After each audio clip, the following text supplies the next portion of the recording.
Se conoció el número de inflación. Está José Simonella, presidente del Consejo de Profesionales de Ciencias Económicas, con nosotros. Hola José, buenas noches, ¿cómo va? ¿Qué tal? Buenas noches, Petete, gracias por la invitación. Bueno, previsible el número. Previsible, todo el mundo estimaba que iba a estar alrededor del 3%, eso es lo que terminó dando, muy elevada obviamente a nivel anual, digamos, si uno anualiza la inflación, muy por encima de los salarios de la gente, y eso explica la caída del consumo que tenemos los argentinos por estos días. Bueno, la expectativa de la pauta inflacionaria obviamente quedó muy atrás porque ya gastamos toda la expectativa. Claro, en realidad se cumplió lo que le faltó, porque objetivo 21, cumplido. Objetivo cumplido, 21,1, había dicho el ministro 21, bueno, en julio lo cumplimos, al séptimo mes se cumplió la pauta. Bueno, el tema es que nos sobran meses ahora. Lamentablemente nos quedan meses donde la incertidumbre electoral puede calentar algunos precios, y si no lo hace en estos meses, probablemente después de las elecciones sí, porque obviamente el gobierno está comenzando a aumentar el ritmo de la emisión para financiar gasto justamente electoral, que todos sabemos que se exacerban en periodos electorales, preelectorales, así que ese gasto va a ser financiado con emisión, y esa emisión le va a desconfigurar al ministro Guzmán este cuidado que venía haciendo con tratar de no tener una emisión importante en el primer semestre para poderlo liberar en el segundo. José, le voy a hacer la misma pregunta que le hacía el economista Aldo Abrán esta mañana. ¿Qué impacto real tiene en la economía toda la batería de anuncios presidenciales sobre zapatos en 12 cuotas, heladeras en 30, crédito a tasa cero y todo eso? Puede tener algún impacto desde el punto de vista de generar una mejora transitoria del consumo.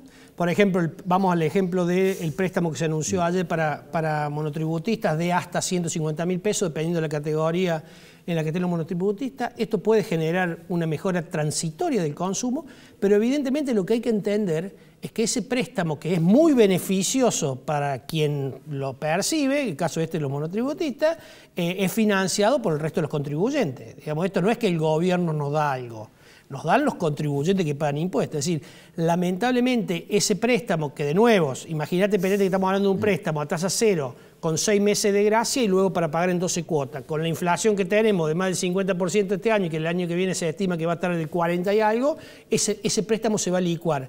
¿Quién garantiza ese préstamo? Fundamentalmente el gobierno. O sea que toda esa pérdida, digamos, de interés lo vamos a enfrentar los contribuyentes. Bueno, fiel reflejo de las víctimas de la inflación son los jubilados, ¿no? Sin lugar a dudas, el mayor ajuste.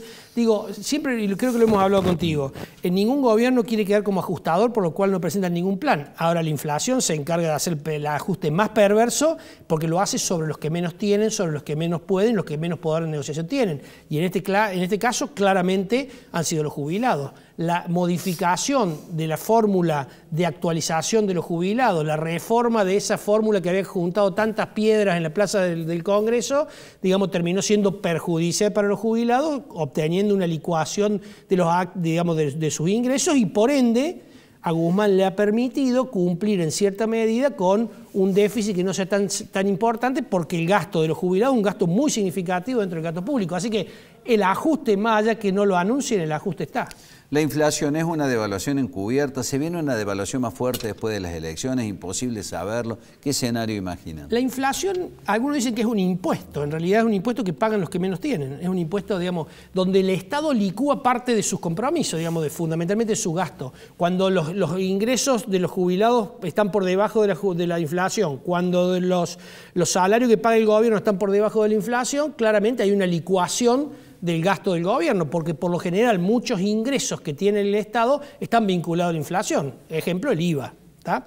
Entonces, digo, ahí hay una licuación. Ahora, obviamente que lo que planteas vos, ¿qué influencia tiene esto sobre el tipo de cambio? Bueno, el gobierno usa como ancla para la inflación el tipo de cambio oficial, aquel que pagan los exportadores y los importadores y reciben los exportadores.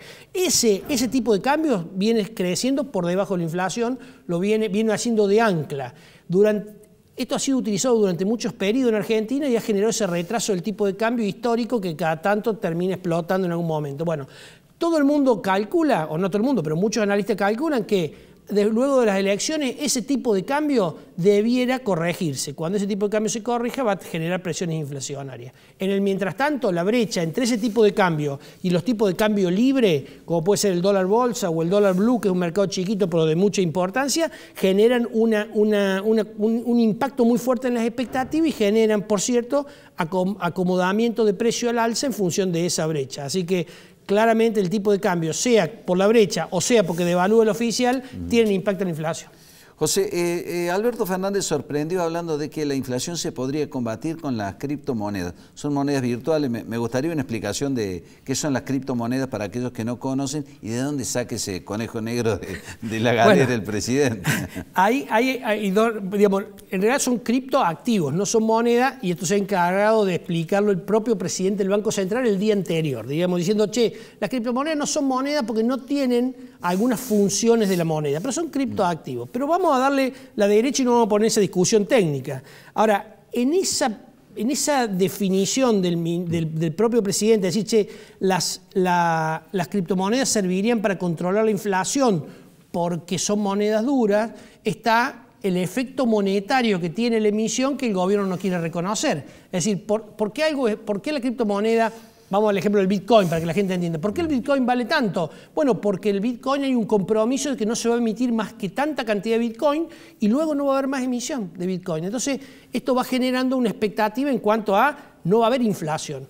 El tema es que si un criptoactivo o criptomoneda, como lo querramos llamar, va a estar en poder del gobierno y el gobierno no va a tener rigurosidad para comprometerse a no emitirlo, podría ser con el peso, digamos, esto se va a transformar rápidamente en un sustituto del peso y por ende va a perder credibilidad. O sea, la verdad que en esa apreciación del presidente está inmersa, digamos, con claridad el concepto monetario de la inflación, que por otro lado no reconoce. El presidente sostiene, y lo dijo en ese mismo reportaje, que la culpa de la inflación lo tienen los empresarios que son inescrupulosos a la hora de fijar márgenes de utilidad. La pregunta sería, ¿por qué no lo harían con criptomonedas si la causa fuera digamos, los empresarios que son inescrupulosos? En realidad, lo que el presidente está sosteniendo en esta medida es, con una criptomoneda, si no se emitiera más, cuestión que ni vos ni yo probablemente hoy podamos asegurar que el gobierno con esa herramienta no la va a mal usar y va a emitir todo lo que le haga falta. La verdad que si se transforma en un dinero digital, como sí quiere el presidente del Banco Central, es decir, que el Banco Central emita un dinero digital, no tendría las particularidades de la criptomoneda con una emisión, digamos, una emisión finita, ¿no? José, la última. ¿Quién maneja la política económica en el país a su criterio? Yo creo que, por un lado, el Banco Central está haciendo un buen trabajo para mantener el tipo de cambio. Después podemos discutir los atrasos que se van a ir formulando, generando, y por otro lado, el uso que está haciendo de parte de los dólares que les compran los exportadores para tratar de mantener la brecha un poco más baja, digamos, o el dólar bolsa tranquilo.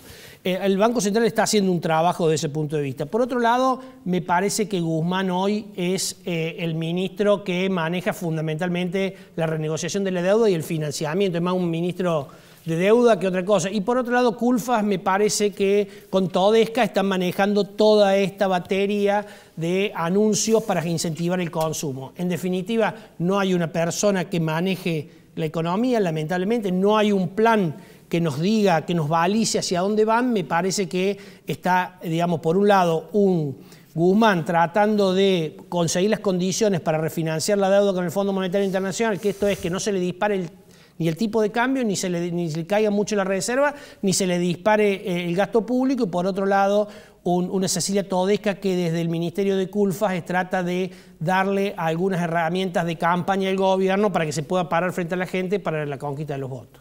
Gracias, José. Buenas noches. Un gusto. Muchísimas gracias a vos, Petete. Buenas noches. Muy bien.